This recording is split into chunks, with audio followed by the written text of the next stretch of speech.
banaadir oo ka kala yimid degmooyinka gobolka qaybo ka mid ah shacabka Soomaaliyeed oo u soo dabacsan waa mahadsantihiin. intaa kadib waxaan rabnaa laba arrimood oo aad ugu faraxsan inay calanka la saarayo dabaaldega ka qayb galaan munaasabadda wixii kadib marka hore waan soo dhaweynayna marka hore. marka labaad waxaan ka codsanaynaa hortiina xataa aan hooyooyinkii iyo badan walaalihiina insato oo amixiisataanaan maatan waa loo baahan yahay toobada ku jirtaan waa mustaqbalkooda idinku soo nagaamisaan. waxaa la rabaa mustaqbalka idinku ismaamula ishagaajiya hoogaa gobolada gurda hooyooyinka aadayaada etoobiyan. waxaan leedahay hambayo iyo walaakakadii urduuxudaye waxaa loo badan yahayaa ciidi weyne sidoo kale ee kayda liiyo oo haddii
عوالة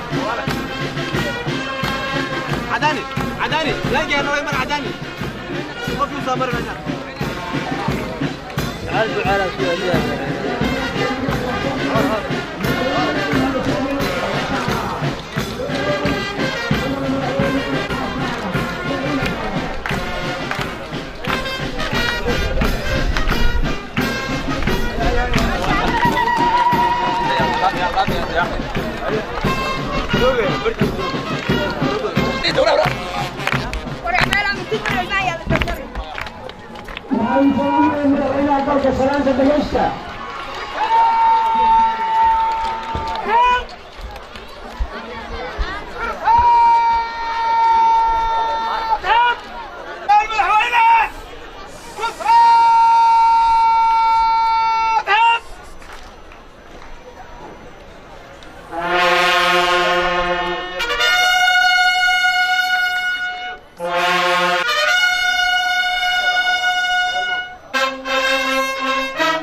maanta aday kula ciidayaan mudan madaxweyne adigoo aad u maadsan wax yar oo dhoolatus ayay samayn doonaan bal wax yar afrisanno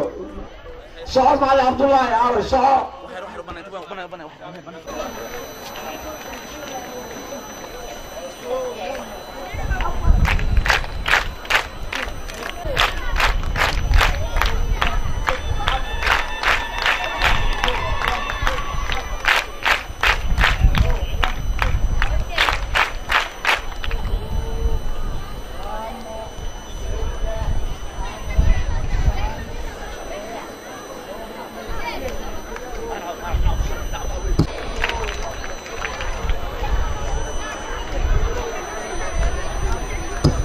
معلم هذا ما صنطاي ما شاء الله دمان تدوي توانك دقمي جول كده وقوي حرية دكاتين جميسجي وحنبليو وحرنمو وهالجندر ونرنتي وحنا مدحوين السلام كاجا وضاء ومان تهلكن جوجو تدوي توانك دقمي جول كبنادر أو كل مدحوين السودو مدحوين المناسبات كلمة ذيكو عدل كسودو مدحوين كسودو. مدحوينها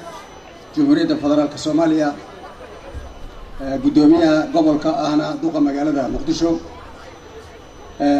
dadka faraha badan leh sharafta leh halkan isugu yimid ciidamada booliiska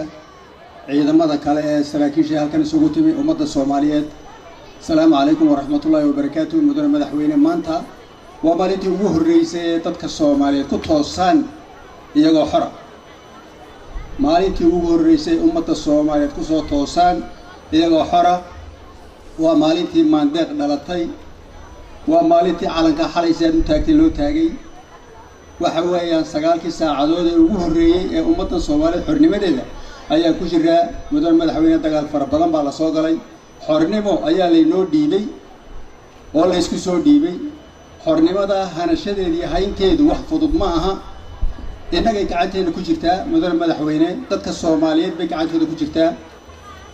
boqolka sanadada soo socda dadka Soomaaliyeed inay xornimada iyo dalkooda hanan doonaan iyo inay dad kale u shaqayn doonaan waa wax inaga maanta inoo ummadda Soomaaliyeed u yaala madaxweyne waxaan kugu soo dhaweynayaa ummadda Soomaaliyeed inaad la hadasho madaxweyne soo dhawow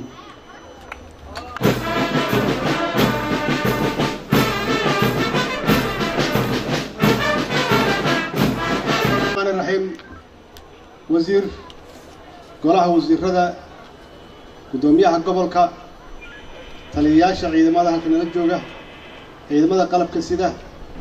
حول وذينا تضويت وانكا دقمو يقودها شعب الصوماليات وهالكن يسوكين يمد السلام عليكم ورحمة الله وبركاته ما أنت وحاول دبالتقينا سنة قولدي كونتوني تضبات كسو ورقتي maalintii dhul Soomaaliyeed oo xor noqday oo xornimadii ka helay gumaysiga 26 Juun 1960 waxay ahayd maalin weyn oo taariikh u leh ummadeena Soomaaliyeed waxay ahayd maalintii ay ka bilaabatay wadajirka iyo midnimada ummadda Soomaaliyeed waxay ahayd maalintii aabayaasheen wixii halganka ay u soo mareen miraheeda ay heleen annagana ay dhaxalkeedina siiyeen xaqiiqiyan gadaal iyo wax ka xumaadeen dadkeena hadda halkan jooga ama generationkeena waxa noo yaal hawshii aabayaasheen ay u soo halgameen ay ummadda Soomaaliyeed ugu keeneen xorriyadii oo ahayd wax aad iyo aad u qurux badan oo ah gobonnimo iyo midnimo maanta meeshaan taagannahay oo aragtaan waxaan taagannahay kala qaybsanaan qabyaalad qaxooti abaaro fara badan oo aanan naga hareynin xagjirnimo iyo tahriib dhalinyarada Soomaaliyeed markay ay dareemaan pressure ama markay culays dareemaan ay ka haajiraan dalkoodii maanta annaga dadkeena halkan jooga waxaa noo yaala marka aabayaasheen waxaan ka dhaxalnay oo quruxda badnayd inaan soo celino oo ahayd inaan ka shaqeyno sidii ummadda Soomaaliyeed sharafkii ay lahaayeen iyo qabkii ay lahaayeen inaan ku soo celino kulligeen marka waa mas'uuliyadna saaran waxayna ka bilaabanaysaa magaalada Muqdisho oo ah madaxii iyo wadnihii ummadda Soomaaliyeed magaalada Muqdisho waa inaan ku soo celino sidii ay ahaan jirtay bilicdeedii iyo quruxdeedii inaan ku soo celino ammaankeedii aan ku soo celino qolada xagjirka ah annagoo Ilaahay ka baryayna inuu soo hadeeyo oo ay ka soo noqdaan waxa ay ku jiraan haddana qof walba oo magaaladan degan mas'uuliyad yaa ka saaran ciidamada kaliya ma aha madaxda qaranka ma aha qof walba oo Soomaali waxa ka saaran mas'uuliyad sidii ammaanka lagu soo celin lahaa magaaladan xoogaa yar oo ilmaheena